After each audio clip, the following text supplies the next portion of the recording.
I've based this really as a look on something on the clubs of India, which should be quite timely, actually, because it very much looks at their colonial and post-colonial legacy and the role that they sort of occupy in Indian culture and society today.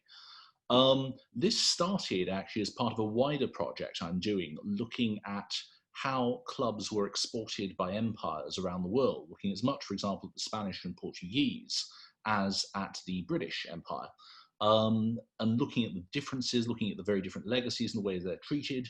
And last year I was fortunate enough to spend 2 months traveling around India. I did this sort of rather haphazard route around, covering as many clubs as I could. I took in 56 different clubs on my travels.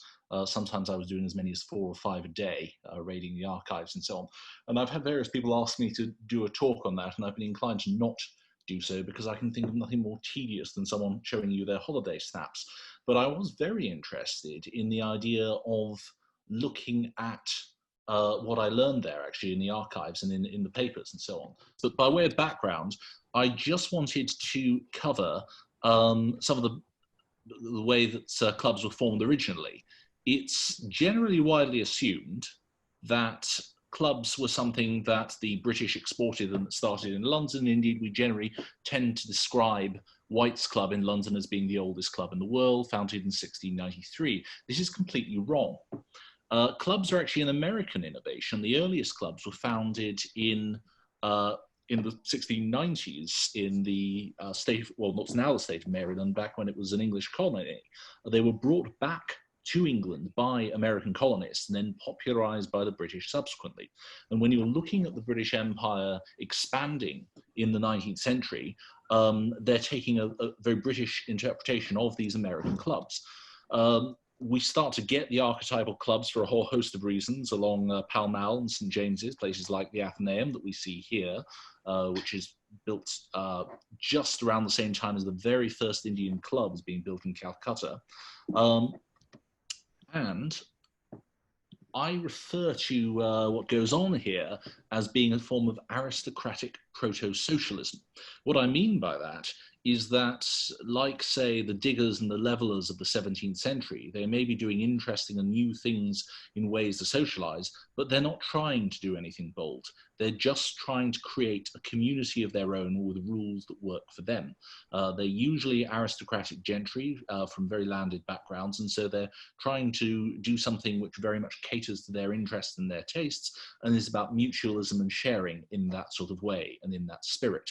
And it's with that in mind that when the British presence in India grows throughout the 17th and 18th century, they have those sorts of clubs in mind.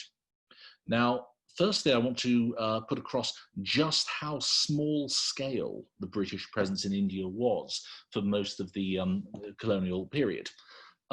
This is Madras, settled by the British originally as Fort St. George in the early 17th century. So by the time this map is made in the 1740s, the British have been there for nearly a century and a half, and they're basically just a very, very small fort. Remember that even when they've expanded their presence a century and a half, the very height of the sort of British imperial presence, if you look in the 1890s, when this map of Madras is taken a century and a half later, it's still a very small proportion overall of India, and indeed within these fairly small cities, the British occupy very small parts of the city. So the clubs which I've marked here, which are the clubs of the day, were just a very, very small part of that, sort of outlying outposts and British enclaves within the city. Against that, you've got to consider just how huge India is as a country and the sheer size, the complexity, and just how non-conformist it is. The cliche is very, very true. It is a continent rather than a country. The reason why I've shown you this rather complicated map is to put that across. The dark red shaded areas are the very first bits that the British colonize. The paler reds and pinks are more towards what they tend to colonize and expand to as time goes along. And the sort of turquoise areas are notionally the princely states that are meant to be independent. They're largely dependent upon British rule. This map also puts across the importance of 1857, because you've got to remember that before the Indian Rebellion of 1857, the British presence is largely controlled by the East India Company. The East India Company is one of the most successful, not to mention rapacious and exploitative companies in corporate history worldwide. They have a large private army. The British did not conquer India in the conventional sense most of the way. They bought their way through India and acquired large commercial interests. And the East India Company grows to having a private army several times the size of the British Army. Its private income is several times the size of the British state, and it becomes a company which is too big to fail. So the British state sees its role as being to facilitate what the East India Company does, primarily by way of resource extraction and business. And it becomes a law unto itself. And the rebellion of 1857 has a whole range of causes, but it is seen as a turning point in the East India Company is something which cannot go on. It is too exploitative. It effectively is both abolished and nationalized. And then the remainder of the British presence in India from 1857 to 1947 is a case of the British state taking over and increasing desperation to actually find what measures are needed just to hold on to what they have. So the whole process is very, very haphazard. The British presence is extremely small in overall numbers, and certainly a lot of more recent history has emphasized the degree of chaos and administrative chaos actually amongst the British in trying to react to all this. And one of the main things that they bring with them against this backdrop are the clubs. Now, as I say, it's a very, very small world originally. This is the very first club in India. The Bengal Club, founded in 1827. This was done 3 years later. It's their original building. They succeeded it with a follow-up building. They then go on to have a third building, which is actually technically just an extension to the second building. The second one was bulldozed. That was built on the site of Thomas Babington Macaulay's house when he was resident in Calcutta at the time. And if you look inside, it is still very much a shrine to its founders. It is something where the artwork notably depicts all of the original figures. There are no Indians on the walls, and the artwork very much sort of emphasizes that. If we look at the distinctive features of Indian clubs and what makes them different to the British clubs that produced them and inspired them, the first thing I would emphasize is space. And space in any club is enormously important in how people have shared spaces and communal spaces and how they flow in and out, who has access to the space, on what terms they have access, is all very, very important. Now, I use this photograph of the Delhi Gymkhana Club, right in the heart of Lutyens' Delhi. Very, very important. I mean, right next to the Prime Minister's residence, it couldn't have more of a prime spot. This is the central ballroom, but if you look just off of that central ballroom, you see these small little cubbyholes and alcoves, and on the right-hand photograph, you can just about make out an archway. There's nothing to photograph there visibly because it's just an archway that curves around as a discreet little corner. The club had both a formal and an informal status, and I use that as an example of, say, in 1931, when the British Viceroy, Lord Irwin, needed to meet Gandhi, but couldn't be seen to be making the concession of meeting a nationalist leader inside a British government building, and he couldn't be seen to come elsewhere, so they went to a club and to a discreet enclave of the club to have a 24-hour conference in a cubbyhole. And that represents, I think, the way that the club occupied this sort of space. Very, very important to the British colonial presence in regulating society, who was in, who was out, who had access, but still partly outside of it at the same time. A huge adherence to rules and regulations is very much a British legacy within India, I think, as any visitor will attest. And that shows, for example, in tipping. I mean, tipping in clubs is generally forbidden. The ethos in 19th century clubs in London is certainly the idea that the club is an extension of your home, and therefore, as a result, you would not tip servants in your home, therefore you would not tip servants in a club. But in India, it is a set of grounds for expulsion. Very, very strict use and application of very extensive rule books, very different rule books as well, it has to be said, from London clubs. London clubs all had virtually identical rule books. The reason why is that the first members-owned club, set up in 1800 in London, the Union Club, provides a template. And when new clubs are being set up, they're copying those existing rule books bit by bit, and they're going clause by clause through the Union Club's rule book and saying, we'll adopt that, we'll adapt that, we'll change that, and so on. Indian clubs are often founded from scratch, often from hazy memories of what the British clubs are like without a rule book to hand. So there's a huge diversity in what the content of those rules actually are. They obviously have a huge emphasis on luxury goods, some of which are very local. Tea from major plantations like Darjeeling or Assam are very local. Others can be imported at great cost. And I'd say certainly whiskey remains to this day just as strong, if not far stronger, in popularity in Indian clubs than in British clubs. The statue of Johnny Walker seems to be an omnipresent presence in many Indian clubs today. Very interesting point about signage. Most London clubs love to be anonymous. They very often don't have a plaque outside. They don't have a name outside. If you walk past them, you wouldn't know what they were. Indian clubs very much draw attention to themselves. That is, despite the fact that they are sequestered away very far from the street. They often have huge sets of grounds, very high walls, big driveways. You literally can't see anything, but they are considered major landmarks, so that even people who've never set foot inside know where they are, know they occupy prime space, and they really see themselves as playing a central role in the life of a city.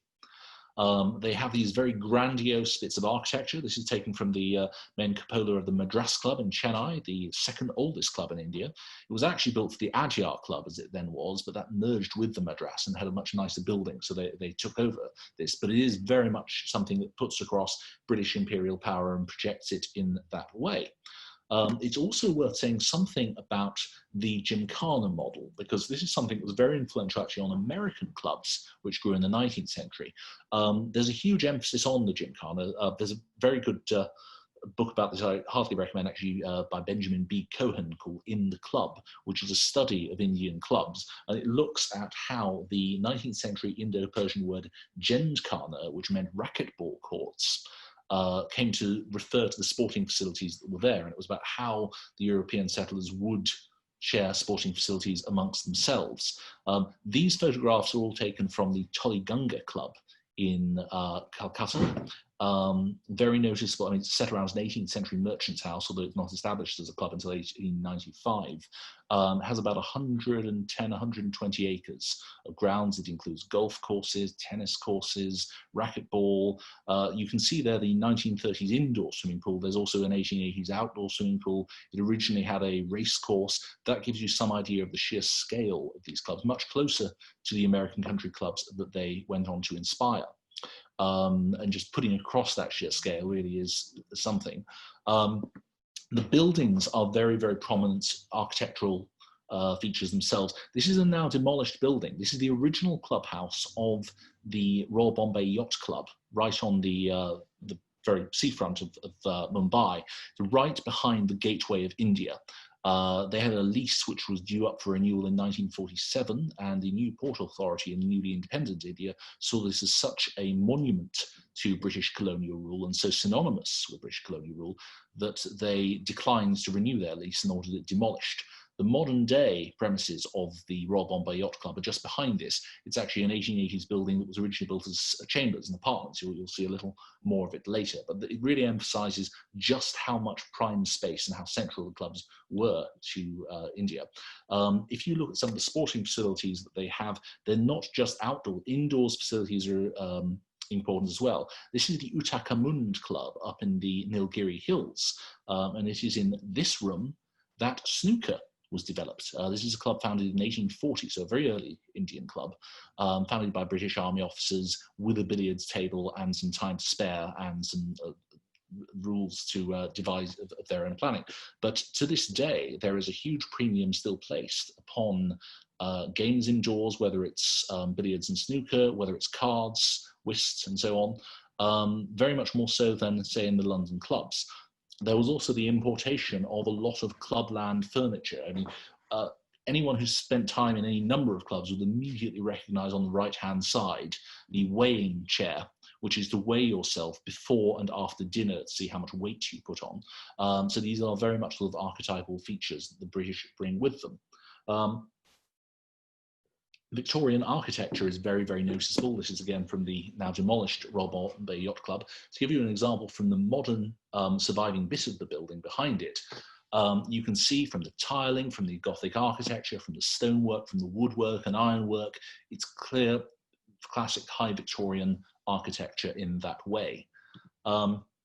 Also very noticeable, a couple of photographs for you from the Royal Bombay Yacht Club's old building, that it's very much adapted for people who are not used to that climate. Notice the very high ceilings, notice the fans fitted at every opportunity for people who are unaccustomed to all of this. Even the most straightforward, simple clubs with little more than a small hut would very often have as a key feature the veranda, something for people to keep cool in.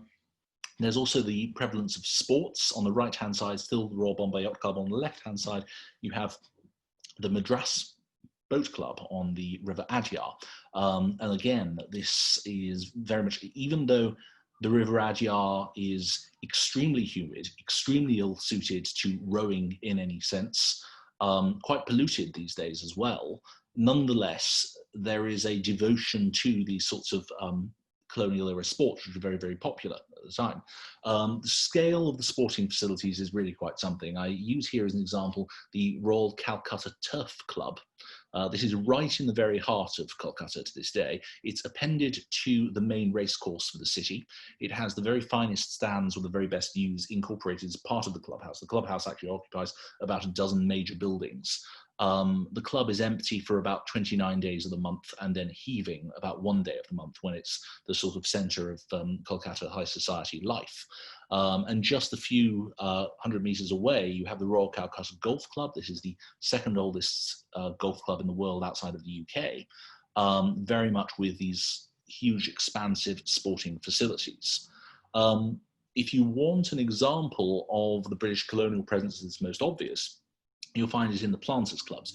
Remember that unlike the cities, which are much more cosmopolitan, much more linked into international trade with much more diverse populations, the planters' clubs, literally in amongst the plantations in the hills, in the north and the south, are essentially where you have white colonial families are the only members, and the families of the people who work on the plantations are the club servants. I mean, you literally do see that when they're founded writ large in terms of the sort of legacy that they leave behind and how they're physically laid out. The accommodation is very, very different and distinctive, it's worth mentioning. Usually you have a large central clubhouse and it's not built with any kind of accommodation. Instead, the accommodation is in bungalows, again, low-lying because of the heat of the place. You don't want multiple stories, and they're peppered around the series of club grounds. This is taken from the Bangalore Club, and it's a series of cottages that they have dotted around on the site around the main clubhouse. Also worth mentioning with the British military presence that inspired this, there are a lot of military clubs that were there very early on. This is a plaque from the now defunct United Services Club in Shimla. That went bankrupt. You'll see a little bit more of the building later, and you can see Douglas Haig named amongst the club presidents there. But very often, when you had a garrison with soldiers, you had a large concentration of officers, and they would be the membership of the club. So that was a peculiarly British institution which existed there. And because of the exalted position of the military in India today, very often you find that Indian military clubs have taken over formerly British military clubs. I could go on for about an hour or more on the economics of clubs, and I won't, to spare you. But essentially, to summarize, clubs are a very, very good way of making huge amounts of money in a very short period of time, and a very, very good way of losing even vaster amounts of money in a very long period of time. There's generally been a very low survival rates amongst clubs worldwide for a whole range of reasons. And one of the problems actually confronted with Indian clubs was the sheer smallness of the base. I would say that they were arguably even more economic than their European counterparts. So a London club in the mid-19th century would have had anything between 500 and 5,000 members. Indian clubs would have, you have, for example, the 300 Club in Calcutta, named because it was limited to 300 members maximum. And very often by the early 20th century, they're down to only 100 or 150 members. And although they find that their money goes a lot further in India in terms of what it buys, nonetheless, it's a very small base. And often it's an aging membership, and they're not active in terms of work with a regular income.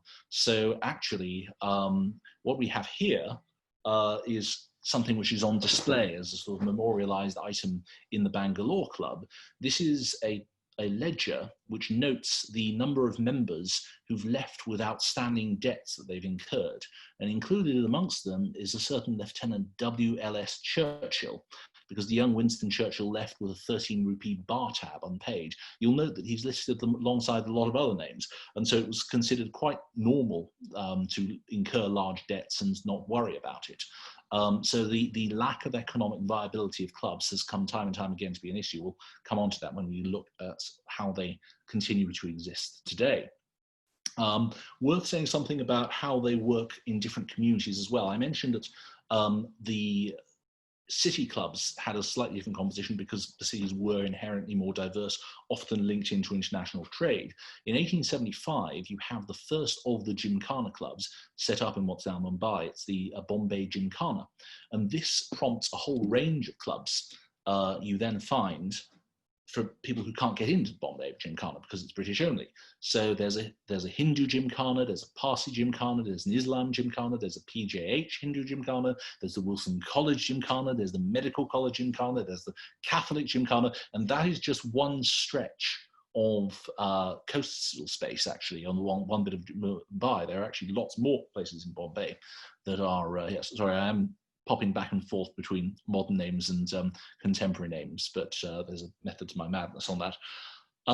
So as a result, you find that by the early 20th century, most communities that have a middle class in India can get into some club or other, but that doesn't mean they're necessarily particularly integrated. In fact, arguably, the clubs in this way contribute to the fragmentation of society because they encourage its communities to stick to their own and be amongst their own ethnic or religious grouping rather than to mix more freely, with some exceptions, which we'll come on to.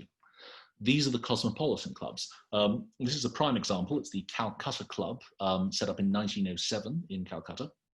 The very first of these was actually the Cosmopolitan Club in Madras, set up in 1873. The key point is that membership was open to Indians and Europeans alike on an equal basis. And you'll notice that the architecture very much looks like a typical European club, but the artwork primarily commemorates Indians, which reflects their increasing membership over time. There are lots of these cosmopolitan clubs that start to crop up in the late 19th century. After the first in 1873, this one, you get the one in Coimbatore in 1891, Mysore in 1895, down in Calicut in Kerala, there's one in 1898, in Lahore, when that's still part of India, that gets one in 1927, and then you have others which aren't named cosmopolitan clubs, but effectively are, like the Calcutta Club, which you saw the exterior of in 1907, and the Century Club in Bangalore.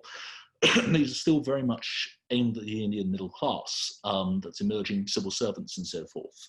And they account for a very small slice of the population, but they're trying to do something very, very different to the primarily European clubs that have been founded up until that time.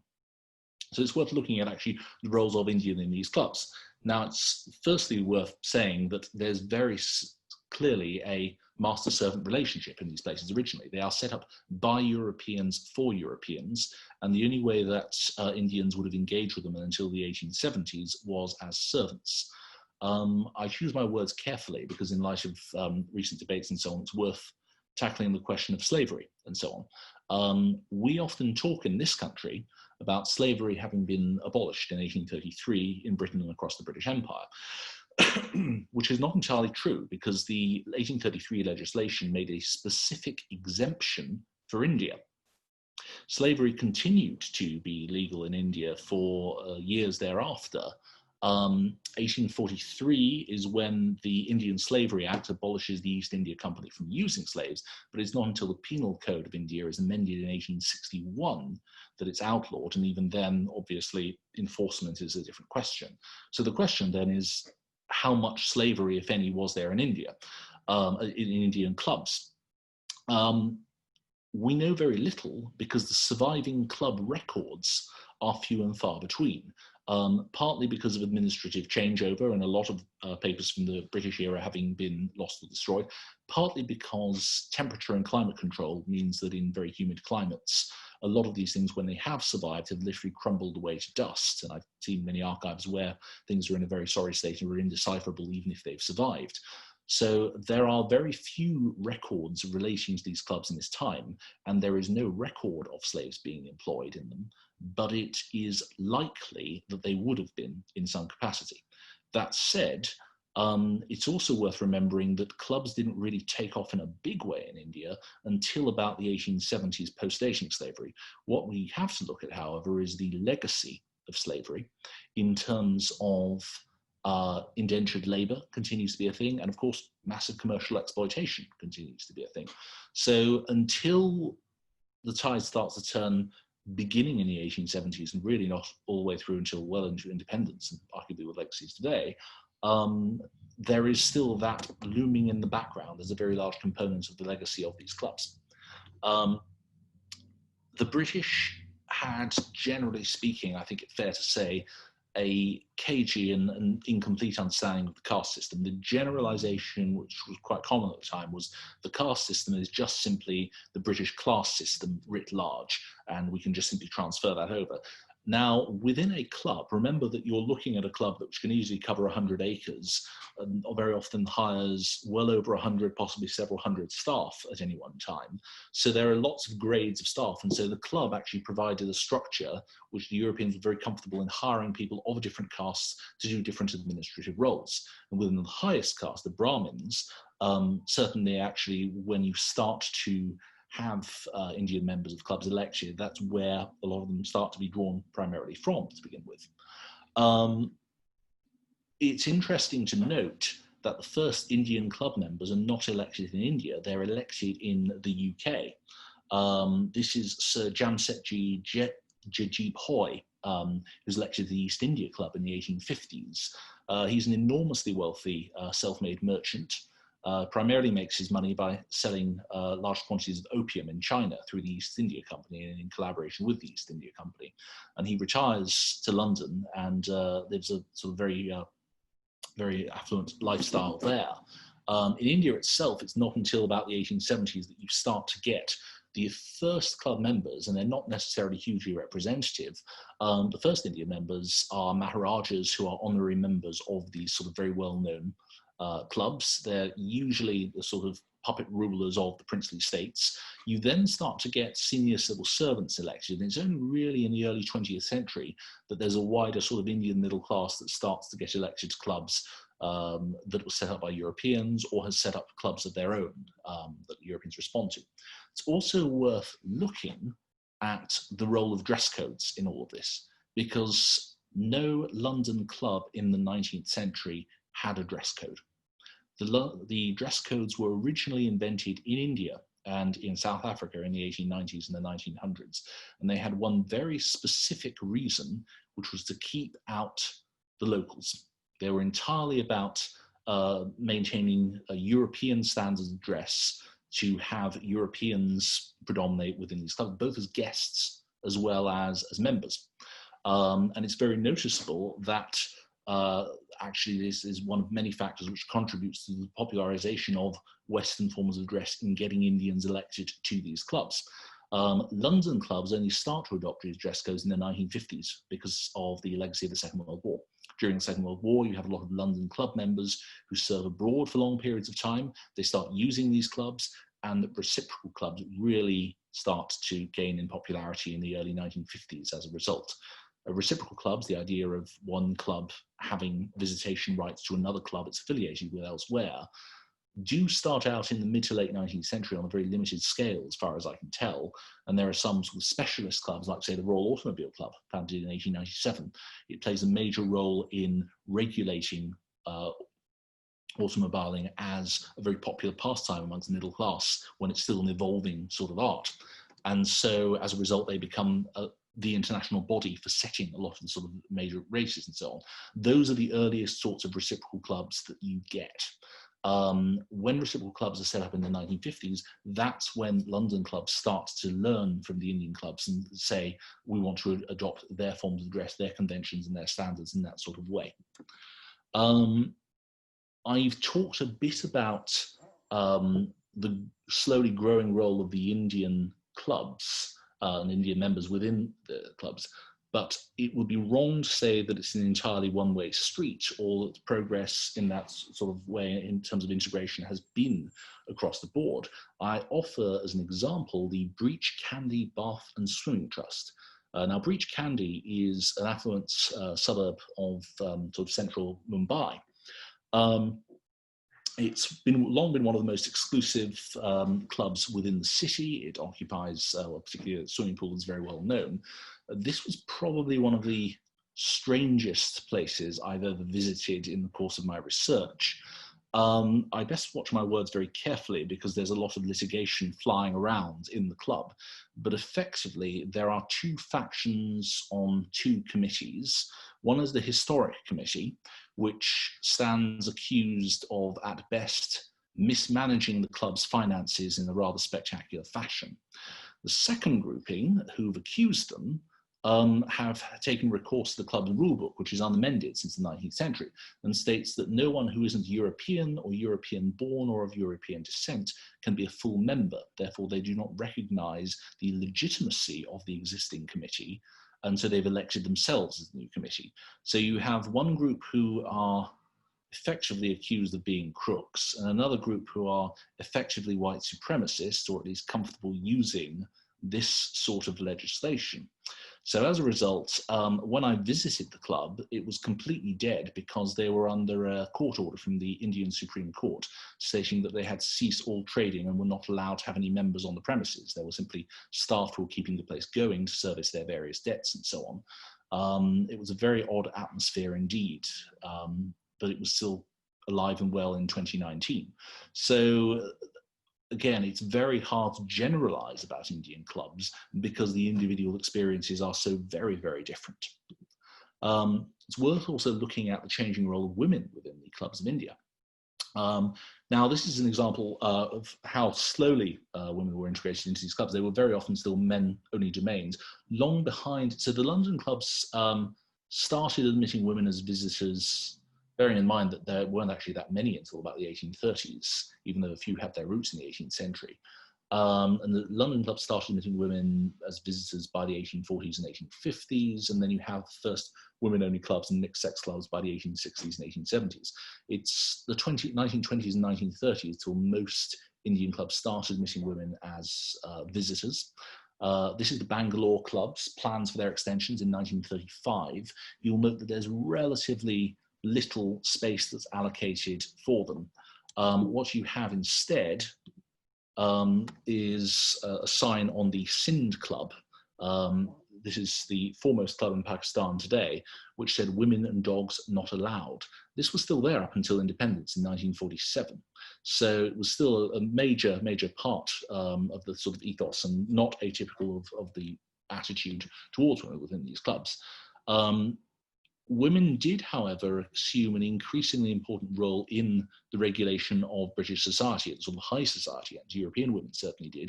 And so in terms of organizing social events and so on, they very often had a role to play within the Indian clubs, even though their access to them was often quite limited. They did, however, respond by setting up clubs of their own.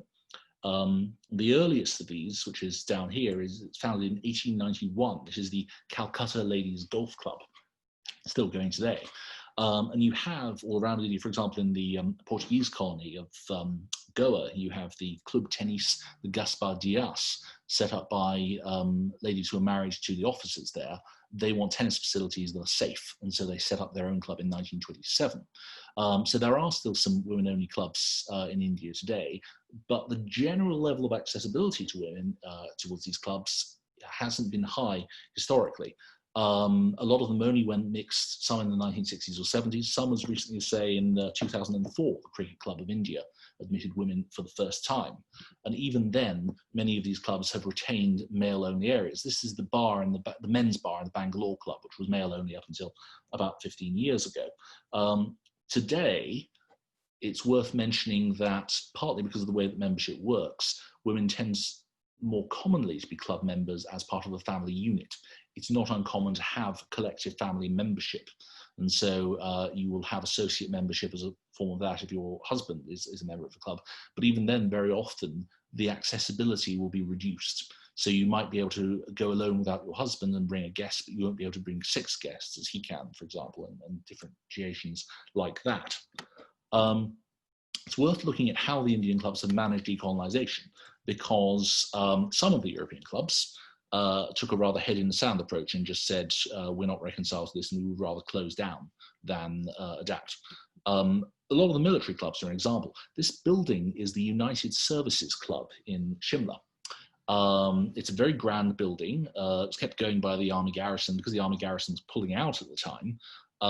They said, well, there's just not going to be any membership to transfer.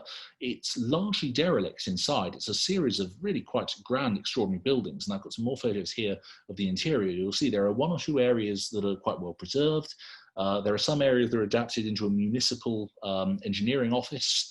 There's one room, a very small room, that's a sort of local museum, but the vast bulk of it is gutted out with the collapsed bits of ceiling and so on. So it's largely a relic of the past, and it hasn't been used since its closure in 1947. Other clubs adapted. Some had already been admitting Indian members since the late 19th century. Others which had held out refused to. The Bangalore United Services Club changed its names to Bangalore Club because it started admitting civilians for the first time. And so it said, we're going to retheme ourselves. We're going to become a club for the whole city. And so that went one way about it. You have, as well, Indian committee members who start to rise up the ranks within these clubs as soon as they join.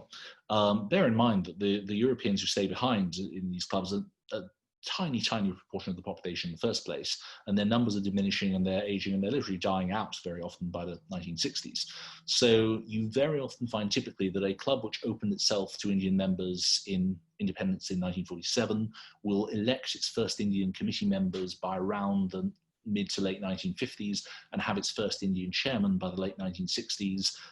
This is Sir C.P. Ramaswamy Iyer, also a member of the National Liberal Club, notable for dying in an armchair of the National Liberal Club.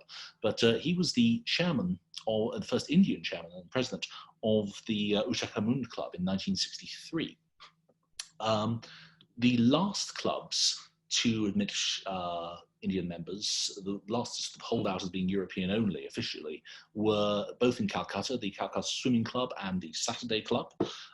When in the late 1960s, the Calcutta Swimming Club finally opened up to Indians, the Marxist MP Ram Chatterjee led a group of village children into a mass dive of the once exclusive swimming pool as a symbol of liberation.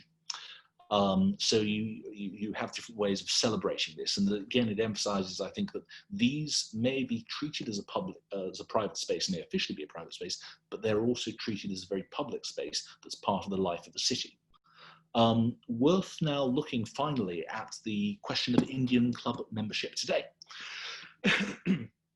First thing to mention is that there are huge waiting lists on these clubs. No club has ever officially gone out of its way to say we're going to have a waiting list. What clubs instead have is a cap on the maximum number of members that they feel they can service at any one time. And so when you have a cap, by definition, there are only 2 ways of joining. You either wait for a member to resign, or you wait for the existing members to die of old age.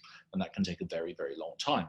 Added to which, if there is a huge waiting list, and it's not unusual at all to have a 30-year waiting list, that acts as an incentive once somebody has gotten into a club to not resign, because they know how difficult it would be to get in again. It's not like a gym membership where you can pass up for 6 months and then just rejoin a few months later. So as a result, the membership of these clubs doesn't move very much.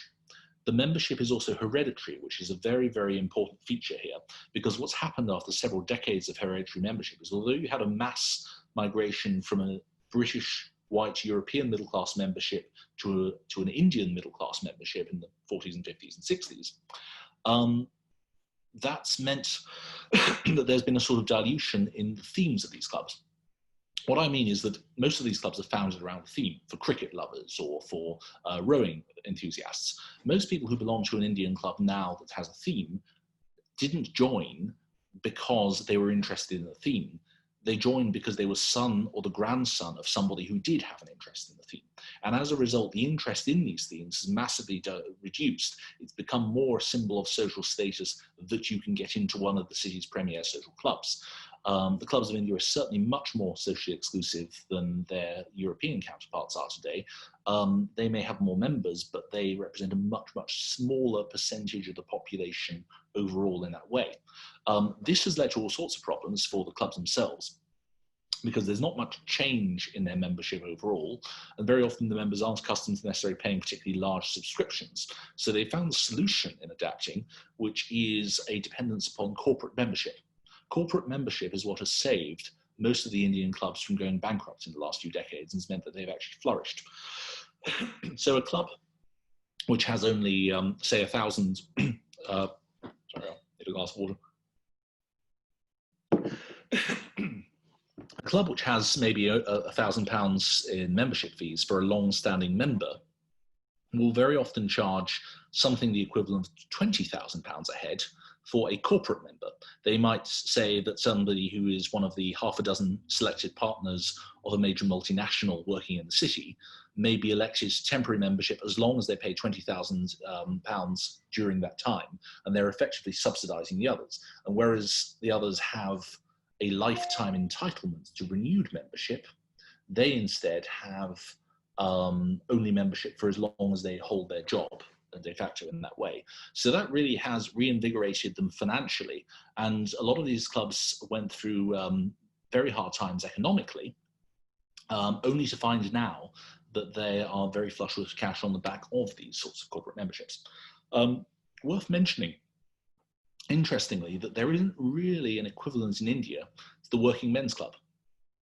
And the reason I mention that is that people often overlook, when they look at clubs in Britain, just how big the working men's clubs were as a counterpart to the sort of Pall Mall elite exclusive clubs.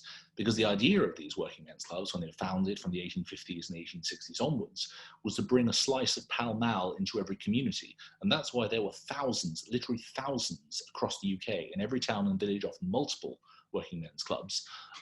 India didn't have quite the same thing. There are small scale clubs because there are so many clubs, 300 still dotted around the country quite easily.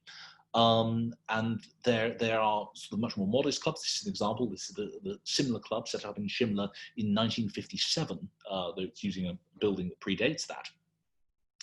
But even then, they tend to be dealing with the local social elite rather than necessarily being accessible in the same sort of way. So there just isn't a direct equivalence at all. New clubs have a huge amount of demand for them, and you will find, particularly in the large cities like Mumbai, a flourishing number of new clubs.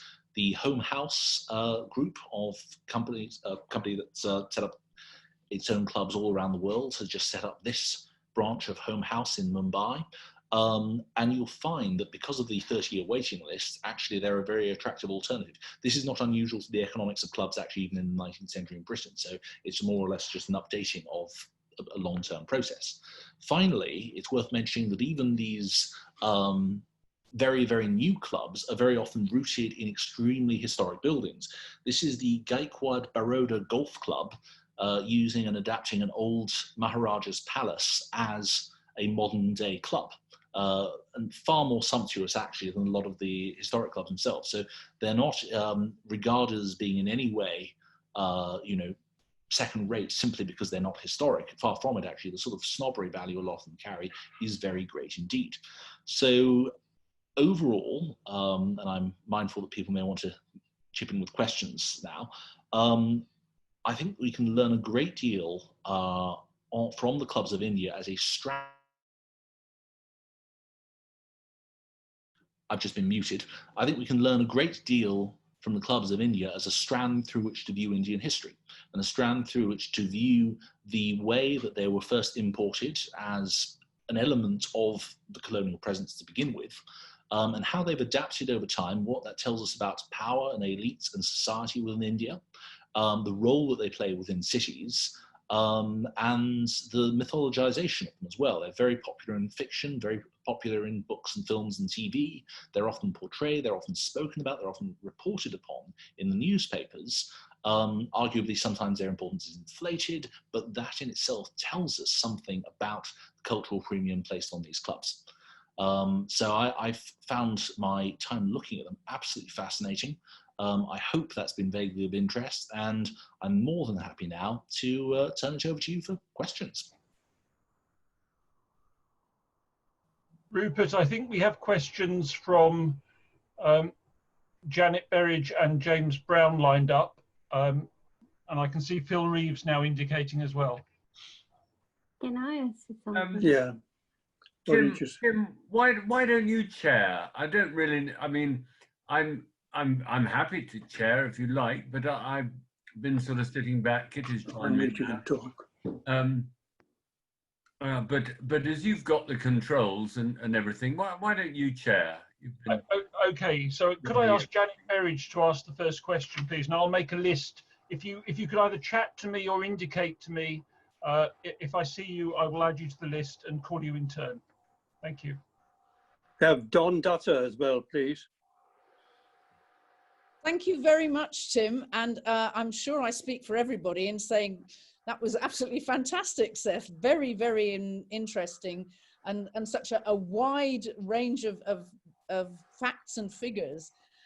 What really interests me is you said that a lot of clubs now, in order to survive financially, have started taking corporate membership. But surely corporate membership is something that is a very different animal to, you know, personal membership of individuals or families. Do you think that that somehow dilutes the membership or dilutes the experience of membership? Or does it not seem to bother other members who have been there for a long time? I think, I mean, firstly, there's an element of the corporate members being treated as second-class citizens, not just through payment, you know, vastly exceeding everybody else, but also because it's clear that they're sort of there on sufferance. That said, remember the scale of these places. Remember the private entertaining scope that there is. People tend not to be that bothered if they can have a vast enclave with a vast amount of space themselves to invite their guests and use it just as any other club member would. But that said, certainly within, for example, committee elections, if you were to think about somebody who wants to get involved in their club and progress through the committee, maybe one day make it to chairman or some other officer, the chances for that are much diluted if you're only going to be there for 5 or 6 years. Interestingly enough, it's often the very, very fraught point in negotiations for chief executive packages, because it's a very, very big deal for people who are making it to partner status within a big multinational, for instance. Thank you. And next one was James Brown. Oh, thank you. Thanks, Seth, for a wonderful view of India in many ways. When we went as the Commonwealth Group last year, we were fortunate enough to go to the Gymkhana Club in Delhi, and there was no doubt about it that the status attached to the club was quite something. And we had members come up to us and say how they had family associates and so on, and how people would very much like to join. I just wondered whether that was something peculiar to Delhi, or whether it's a regional differences, how they view the clubs. Would you say they're as popular in the south, perhaps, or perhaps in the Punjab they might not be so popular? I mean, you're definitely right about a huge difference area by area. I would say, however, that generally they have a pretty high sort of social status in that way. Delhi is an interesting case in point, because you've got to remember that the British only declared Delhi their capital in 1911, and Lutyens starts to build it all through the 1910s. The Delhi Gymkhana Club is the oldest club in Delhi, but it's actually quite a new club in Indian terms. It's set up in 1913. The next one is the Chelmsford Club, set up in 1917. So Delhi has a culture of its own because it's very administratively based. It's a city which already had a very high Indian membership of clubs because of the large number of Indian civil servants who were there. I wouldn't say it's typical of India in any way, shape, or form, however. A point I would make is that Kolkata and Mumbai, or Calcutta and Bombay as they were and are the 3rd and 4th largest cities in the world for clubs. That's after London and New York. They still have a huge concentration of dozens of these clubs, and they still play a major role there. As a result, also because of the sheer number of different clubs that are centered around different interest groups, they involve far larger proportions of people within the city than, say, somewhere like, I was going to pick Bengaluru, but actually there are quite a lot of clubs in Bangalore. Take Darjeeling, for example, which only has had 2 clubs, the Darjeeling Planters Club and the Darjeeling Gymkhana, which is now closed down. So yes, huge differentiations wherever you go. You were asking about the South. I mean, the South is a place which has been a lot more egalitarian in a whole number of ways for many decades. There was a lot more self-governance in bits of the South, like the Nilgiri Hills as well. It had a lot more of these cosmopolitan clubs in places like Mysore to begin with. But I wouldn't say that they're necessarily more or less popular there. They tend to have strong interest everywhere. I mean, I started working on a map of clubs, and I do have one in the works, which I found a little difficult to share. But let's put it this way, there are a lot of them, and there are so many dots on the map, it's hard to actually see how many there are there, especially because of the concentrations in cities. Bill Reeves. Well, Seth, as ever, thank you very much for a very fulsome report. One minor criticism, if I may. You described snooker as a non-physical sport. I've worked up quite a sweat playing snooker over the years, so you know, I'm not sure about that. But one thing, it's more of an anecdote than anything else, but it was the Willingdon Club that I visited in Mumbai, a magnificent club. Yes. But I found the administration of it absolutely labyrinthine. I went in there and I handed over a fistful of rupees, and I was given this electric card that had a password. I thought, oh, that's going to be... Then when I had to pay for something, I said, no, you can't pay for anything like that. You've got to go and get a chit. So I had to go over and get a handwritten chit. And I had to take the chits around. And I was given 4 chits to play golf there. One was for the caddy, one was for the round, one was for the clubs. And I never found out what the 4th one was. And I then wanted some bottles of water. So no, I couldn't pay for it. I had to go back and get a chit for the bottles of water. But when I came out, I still had this 5th chit. And I thought, what on earth is this 5th chit for? And I took it back to the hotel, and I gave it to the desk at the hotel. And they said it was gobbledygook, it was meaningless. So I never found out what the 5th chit was for. But I don't know whether that's typical of Indian clubs. You had this clearly very clever electronic system, but then you had to get paper chits. It was remarkable. Yes, there's basically a taboo on spending money within the club. It's seen as incredibly gauche. So a chit system, or indeed a swipe card system, is very normal. I found in Kolkata, I had literally half a dozen club cards with chits and different amounts of money on them, and would have to recharge at the other end of the building to pick up a solitary ice cream after lunch. That's another end of the building, and so on. Yes, it's not an unusual experience what you describe at all. Thank you. Mr. Dutter, please. Oh, hello, thank you. I think the talk was very interesting. And I was just wondering that could we still conclude perhaps that the club in India is still a symbol of social segregation, really. The spirit of the past seems to be still there. And really we have perhaps changed from white subs to brown subs. I mean, that seems to be in a nutshell what the club is like today. And of course, when I'm in India, I go to many of them. So I'm also speaking a little bit from experience. So would it be fair to conclude that it's an icon of social segregation still? I think that's a very fair conclusion of some clubs, and we could even say most clubs in India. But I think it's unfair, given how different they are, to include, for example, cosmopolitan clubs within that. They are irrefutably much more so than their European counterparts in the elite establishment. And you're right that they've essentially replaced a European elite, or a largely European elite, with an Indian elite. And their roots explain a great deal of that. I'm reluctant to make too many sweeping generalizations, which is why I'm hesitating simply. But I think that's very true of very many clubs. And certainly, to give you the example I showed you of the Breach Candy Bath and Swimming Trust, that's overwhelmingly true of certain clubs, yeah. And next we have Trevor, Peel and Colin. Hello, Tim. Thanks for unmuting me. Hello, Claire in the background. Seth, that was fabulous. It really was fascinating.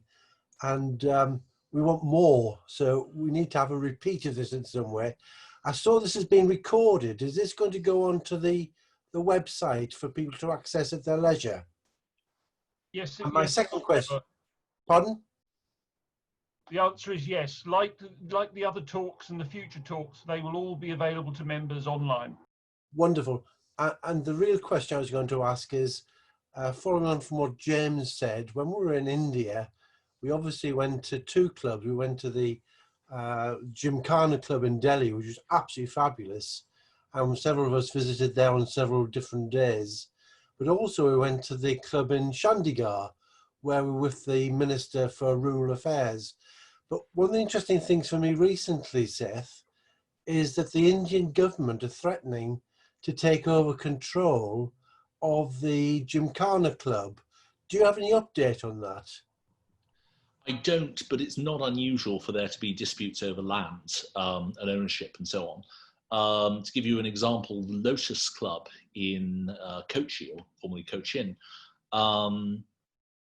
was recently told by the local government that they are subject to a requisition order and demolition because they can't produce their records for when the land was originally owned by them.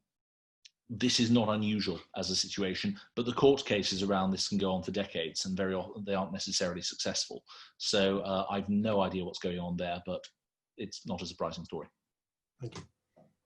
Next is David McDowell. Yes, thank you very much, and Tim, and thank you particularly to Seth. That's a very interesting chat, and very well delivered, I thought. Harking back to Janet's comments about corporate membership, I was wondering if Seth had any thoughts on how that kind of income from that kind of source could be obtained by the NLC, and in particular whether corporates might be interested in paying for those privileges at NLC. I think that's more a question for somebody more senior than I on the committee, to be honest. Fair enough. Okay, the next question is from Enoch. Hi, thank you very much, Seth. I actually been very looking forward to this talk, because as soon as you came back from India, at various occasions I met you in the club, and then we're always hoping that there's an opportunity for you to share your experience in India. I think particularly why I'm particularly interested in India clubs is considering I'm from Hong Kong, and we have a very similar systems in Hong Kong. Pretty much what Hong Kong was established by as an imperial outpost, and it has a lot of associations with the East India Company and how the way that India was colonized. So we pretty much have a very similar systems, and the legacy of these clubs are still pretty much play a very major role in Hong Kong. So I think my question to you would be, so in terms of there are different clubs, especially there are Cosmopolitan Club in India, I know, and that has never happened in Hong Kong. We don't have something like that. But I think my question would be how, in general, obviously there's so many different types of clubs, so I don't want to be too generalized, but I think for the sake of the question, how is the Indian people or Indian members are seeing these colonial legacy? You were saying that there are clubs who were predominantly European before, and now obviously the memberships are Indians native, but there's still paintings of Indian, of white presidents of the clubs. A lot of these clubs they still have a very imperialistic outpost sort of feeling to that. And how do the Indian see these legacy, and do they feel as in do they see this is what is their attitude, and how do they sort of incorporate it in their modern lives? Yeah, it's a very good question, because bear in mind that people will very often, having spent years, if not decades, leading up to membership of these clubs and looking up to them, becoming very, very proud of them. And as such, there's a huge amount of glorification, dare I say it, of the British. I mean, I have never, in my time in India, that I have so many diatribes on how wonderful the British were and what wonderful things they did, things that made me actually quite embarrassed, as I would encounter in the clubs, because they were Anglophile central in the views there. More interestingly, though, these were very often the same people who would then go on to recognize the terrible things that the British did. So it was slightly, I mean, I would feel quite uncomfortable actually in sort of sheepishly saying, well, I'm not sure it's as simple or as one-sided as that. But yes, absolutely, you're right that these are still very much places that, you know, glorify the British in that way. And one of the issues is the low survival rate of records. What people have inherited is a building and a set of customs as a series of artifacts that very much mold discussions in this way. But because there are very few surviving club archives, there isn't so much impartial research into what went there. It's why, for example, on the question of slavery, what I can tell you what is likely to have happened and what would have been in keeping with British rule, we don't fully know because the records are so incomplete in that respect. And so in that same sort of way, I mean, I can point to you actually, try and answer this. I thought I would shamelessly give a plug to two very good books that have already been written on Indian clubs in very different styles. One is an academic study by Benjamin Cohen called In the Club, an exceptionally good and nuanced book on how clubs were run, how the British ran them, what their legacy is. Very, very well researched indeed, all around India. The other is a very different sort of book, a beautifully produced book called Elite Clubs of India, a large coffee table book, which primarily does exist as a sort of brochure, waxing lyrical about how wonderful these clubs were, and tells a very partial point of view on this, it has to be said. And that's not to diminish how beautifully produced it is, but there are not many attempts to engage with the wider history of the clubs in that way. To be fair, though, I think that's true of the way that clubs in general covered the world over. I can guarantee I've read more club histories than you've had hot dinners. And the way that they're usually set out is they'll tell you something about how the club was founded. They'll tell you something about some amusing anecdote about some people getting drunk. And they'll have something about how the members love it and it's a very nice set of facilities and everybody likes relaxing it. All of which is true, but isn't terribly useful or interesting to anyone who isn't a member of that club or wants to learn more about the wider social significance or role that they've played, and the good and the bad. So I would say that there's not a terribly nuanced view, but I think there is a curiosity, actually, and there is a lack of material to work with in the first place, and there's a lack of expertise in the first place. There are some exceptions. Madras,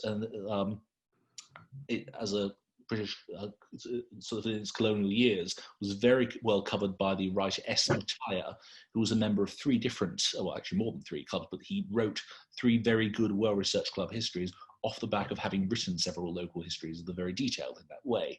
But that's the exception rather than the rule. Thank you. Next, we have His Honour Charles Welchman. Seth, thank you very much for that splendid talk, and also those wonderful photographs. Obviously, you've got all the skills. Not only do you know the knowledge and give us the information, but have these wonderful photographs and artifacts to show us as well. I sadly didn't go on Trevor's tour of India, but I know that Trevor's tours are not to be missed, and I regret that very much, and I would have loved to have visited some Indian clubs. Two books I've read recently paint a very unattractive picture, or reread recently, I should say, of Indian clubs. One is A Passage to India, and the other is Burmese Days. I know Burma's slightly off track, but we're in the same sort of territory.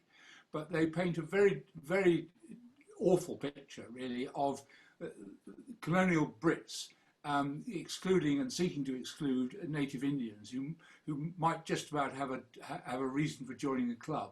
And I don't know really how typical that is or how fair that is, but the picture painted by both those authors is one that is, I'm afraid, as far as Brits are concerned, deeply, deeply shameful.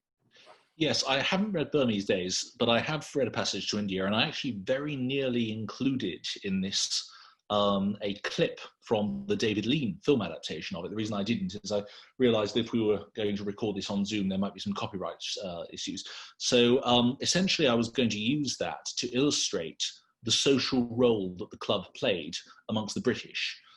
There's a scene in that where there's the British teacher who is siding with the Indian lawyer, and he's essentially ostracized within his own club, and he denounces his colleagues, and to demonstrate that, he resigns from the club. there was very much a feeling that this was as close an approximation as they could get to back home, and that had certainly a very strong racial element to it. Remember that the root of the word club, the etymological root, is that you club together to defray costs. It's the idea that people who aren't necessarily that wealthy in themselves can communally generate the money necessary for very sumptuous surroundings. And in the case of the colonial clubs, the aim very much was to create a slice of what they remembered of home. So yes, absolutely, the depictions in fiction, which don't portray it in a flattering light, I think tell us a lot about how they've been seen over time and the role which they did come to play. Tim, can I come back? I don't know whether how much pressure you've got on you. No, we've got 3 more after you, Charles, but please go ahead. Yeah, well, I just want to say there's I'm slight light-hearted point really. In Burmese days, there's a story about the Colonel, who features obviously prominently in the club life, who drinks so much at night that he doesn't feel the mosquitoes biting him. And in the morning, the mosquitoes are so drunk that they don't bite him at all.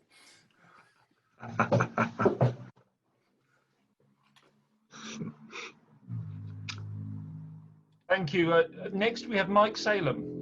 Oh, brilliant. Thank you, Tim. A very fascinating talk, Seth. Thank you very much. I've got a question, partly in regards to the economies of club, but how do you foresee the future of Indian clubs in there? Would we see more clubs opening up because of long waiting lists, or do you think clubs will start admitting more members if they're short on money?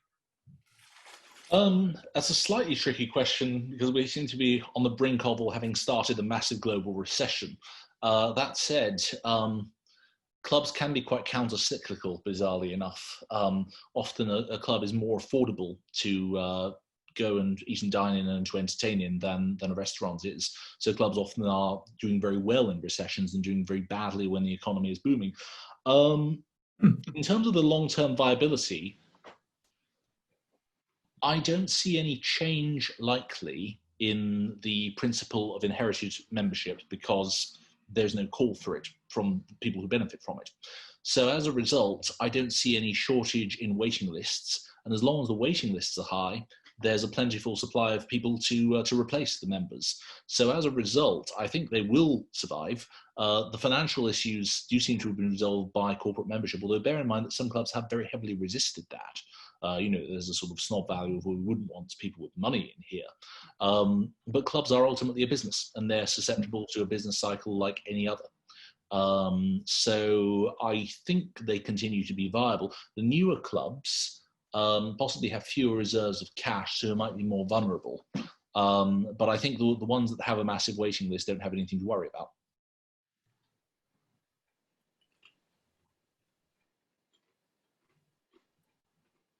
Sorry, next we have Sanjit Singh.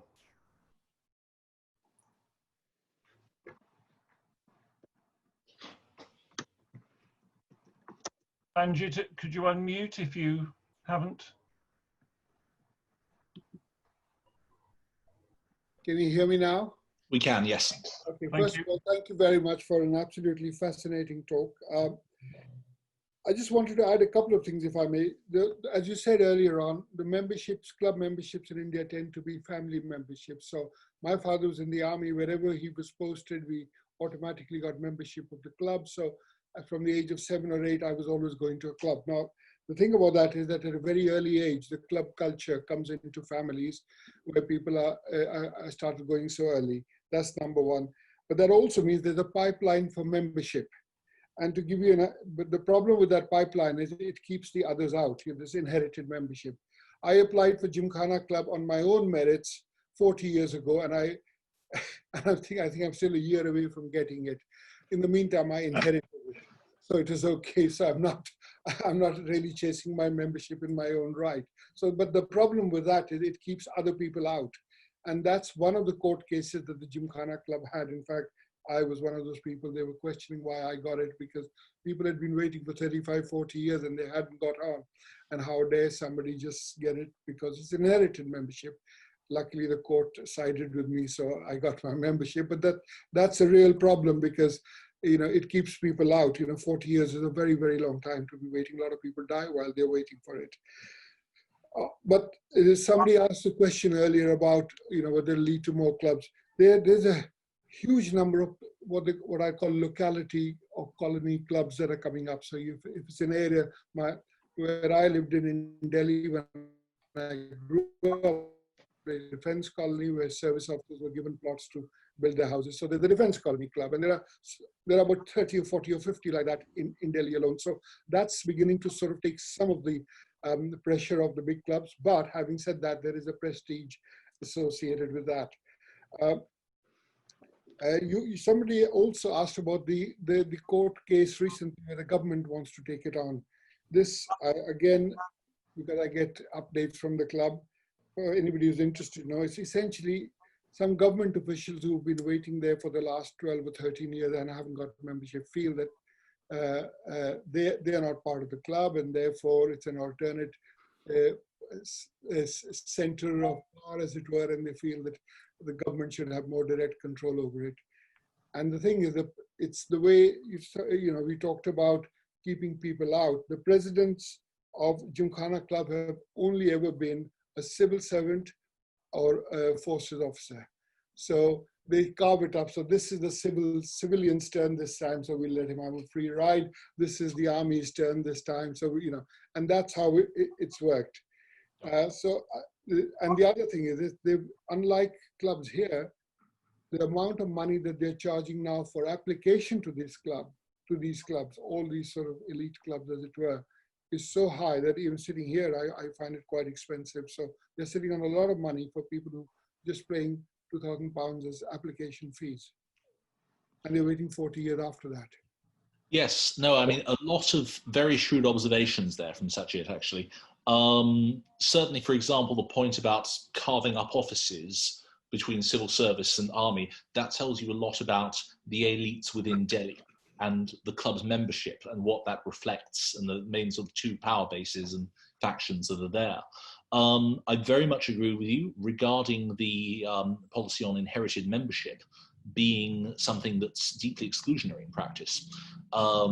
Interesting to note that a lot of the British clubs used to, and in some cases they still do, ban this. They would ban parents from nominating their children, but it was also very widely flouted, because the typical thing you see in ballot books over and over again is that you swap children with a friend. So you nominate your best friend's child and your best friend nominates your child, and that would happen very, very normally. But there wasn't an automatic right. And it's because of that automatic right, you're absolutely right, that yes, it does come at the detriment when you have a finite resource like club membership. The other thing, the flip side of that, though, I would point to, which can be seen in a lot of Indian clubs, though I actually think in the clubs of Singapore it's more obvious, is how these clubs have evolved from being men's clubs to family clubs. And it's very, very noticeable, not just that they've stopped having quite such overtly masculine sort of decor, but also that they have a huge number of children's facilities and things for all members of the family. And so they look and feel very, very different in that way. Thank you, Seth. I'd like to call on David Langshaw. I'm sorry, I skipped you earlier. I missed you off my list. Don't worry, that's absolutely fine. Seth, that's absolutely fascinating. Thank you very much indeed. Two quick ones, if I may. Firstly, when you think of the older London clubs, Brooks, Pratt's, White's, Boodles and like, think of gambling. Did gambling play any part in the Indian clubs? And secondly, could you see any change in the menus? When did the food change from being sort of steak and kidney pudding through to something rather more sort of local, or did it?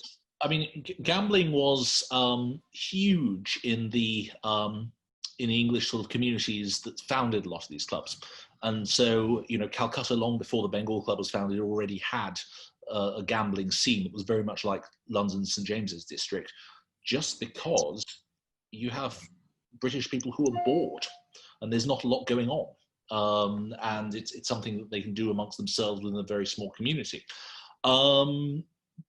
It remains something that's there, but there are a lot of clubs which have quite strict rules about not gambling through moderate stakes and so on. So it's much less something now.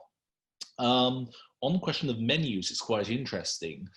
James Brown, I must thank for recommending me to the excellent Chinese Indian restaurant in the Delhi Gymkhana. You'll find a lot of these clubs have multiple dining rooms serving different types of cuisine, and they have diversified quite a bit. I found the common experience in a lot of these clubs was to have the visiting British families who are all eating Indian food, and the Indian families all eating traditional British food with Yorkshire pudding and steak and kidney pudding and all of these kinds of things. It is quite a diverse offering.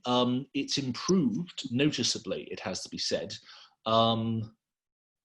If I were to make a comparison, I'd say I probably on average tended to eat far better meals in Indian clubs than I did in British clubs, but that's as much a statement on the quality of cuisine in British clubs as anything else. Thank you, Seth. Next one is Jennifer Schwalbenberg. Hi, Seth. Thank you so much for the talk. It was fabulous. Thank you so much for doing that this evening. One question that you sort of answered possibly, and then just kind of a lighter-hearted one. Given the history of women in the clubs, and you mentioned that they've gone from going to more family-oriented, and you may not have picked this up, do you see women members coming in their own right, and not as spouses and not within family memberships, but actually coming in and participating on their own? And then on the lighter-hearted question, do we know if Churchill ever paid the bill? So I saw lots and lots of women members, but I have absolutely no idea, because I didn't go up to them and say, what is your status here? Are you a member because of your husband, or are you here in your own right? So I honestly don't know. None of the clubs of the 56, 57 clubs that I visited, I'm struggling to think of one that felt particularly masculine in its makeup. It was actually generally, because they are family clubs overwhelmingly, and they're old and young alike in terms of who frequents them. And quite informal. I mean, a lot of even the most sort of snooty clubs would very often have an informal bar where there'd be a disco and sort of young night and so on. So yeah, I would struggle to answer your question, because short of knowing what the membership records are like, I couldn't. On Churchill's bill, no, he didn't. It was written off as a bad debt a few years after he left. And it is a common feature for reciprocal club members, particularly from the States, to offer to pay his 13 rupee debt. And it is frequently turned down by the club because they say we have a policy whereby only one person can cover their own debts. We're not going to have somebody else cover his debt. So there is now, I mean, the thing I showed you is actually on display. The purchase ledger is there in a glass cabinet with a little plaque and a few things that tell you about his time in Bangalore, as it then was. So yeah, it's become something of a club landmark. Actually, I mentioned a passage to India earlier, the David Lean film adaptation of it. They filmed part of it in that very room, and the glass cabinet is just out of shot from where it is. So it really is the centerpiece of the club. Thank you, Seth. Next, we have Jill of Jill and Tony. Thanks very much. Tony's going to ask a question. Thank you. I just wondered if there was many issues with mixed race membership. Not so much as there just was with the question of admission of Indians. Mixed race people in India tended to be treated as Indians by default. So where clubs had racial barriers, and they persisted until the 1960s in some cases, yes, it was an issue, but that was the elephant in the room rather than the question of mixed race membership. There tended not to be that level of subtlety in conversations about race. It was either Europeans or Indians was the way that it was phrased, which of course takes in a huge generalization in terms of the sheer range of ethnic groupings within India as itself. Thank you, Seth. Next question is from Claire, so I'm going to duck to the side slightly. Hello, Seth. I just wanted to know if the clubs are still a very elitist establishment, or do they facilitate social mobility?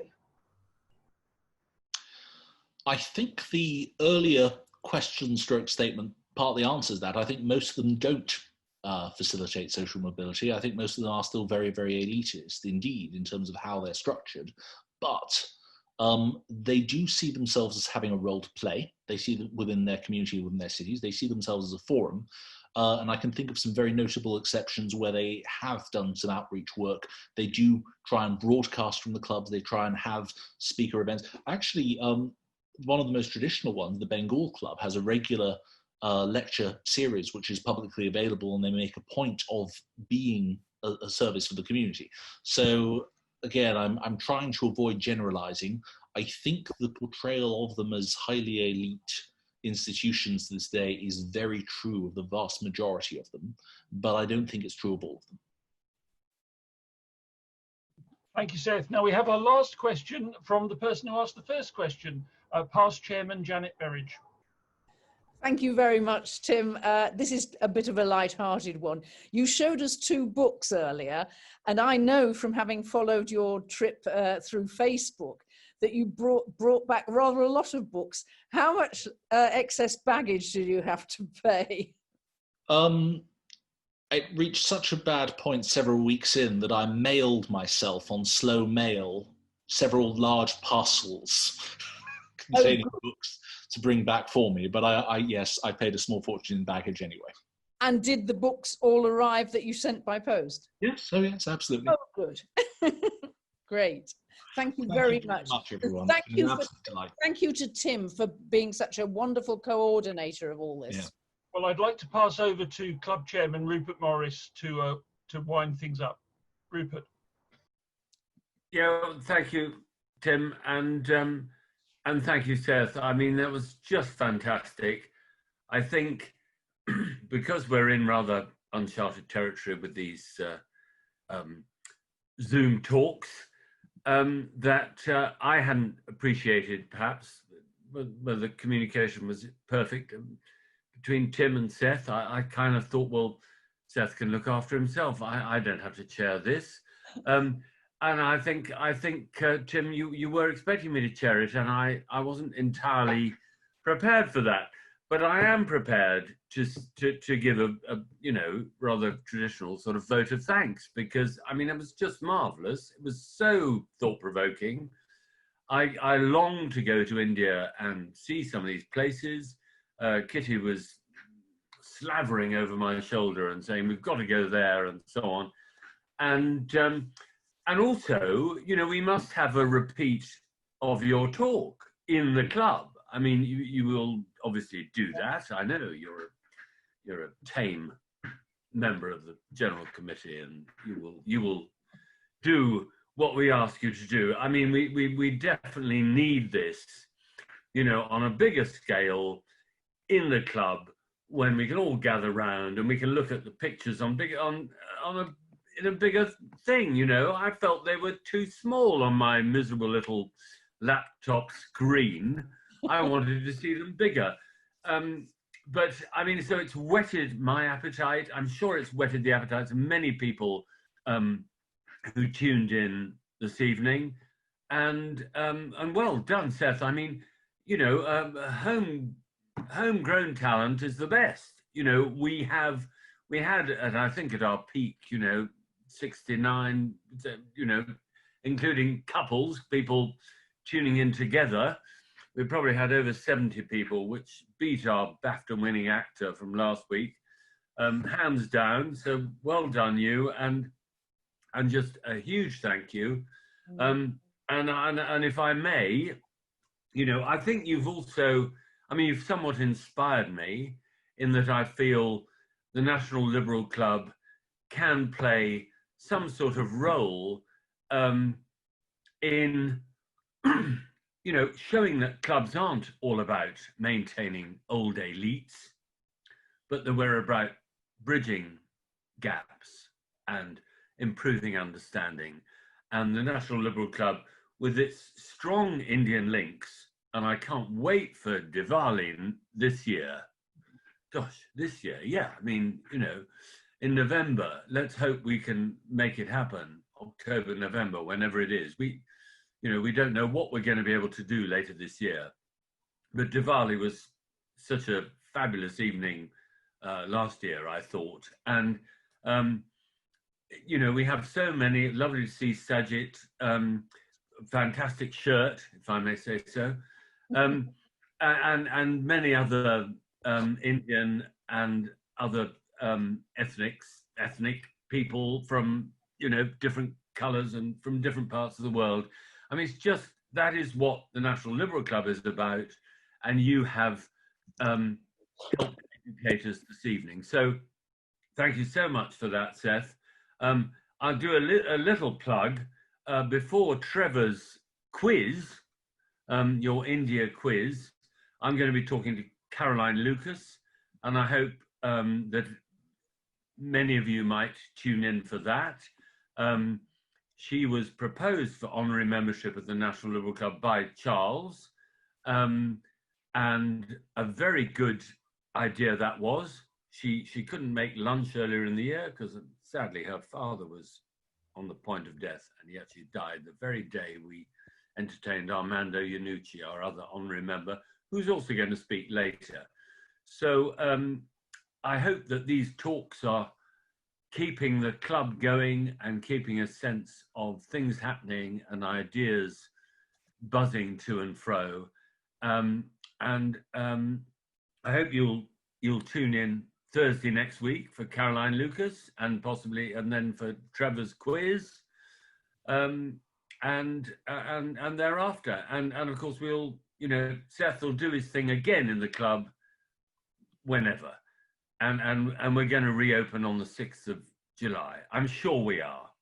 The government can't row back on this. Too many people in the hospitality business want to reopen on the 4th of July. Well, that's a weekend, so that doesn't apply to us. We're going to reopen on the 6th. Sadly, I shan't be there because Kitty and I are looking forward to being in France. But there's so much to look forward to. Thank you so much, Seth. Fantastic to see so many people tuning in. See you all soon. Absolute pleasure. Thank you so much. Thank you for waiting so patiently. Have a good night. Bye, everybody. Bye. Bye.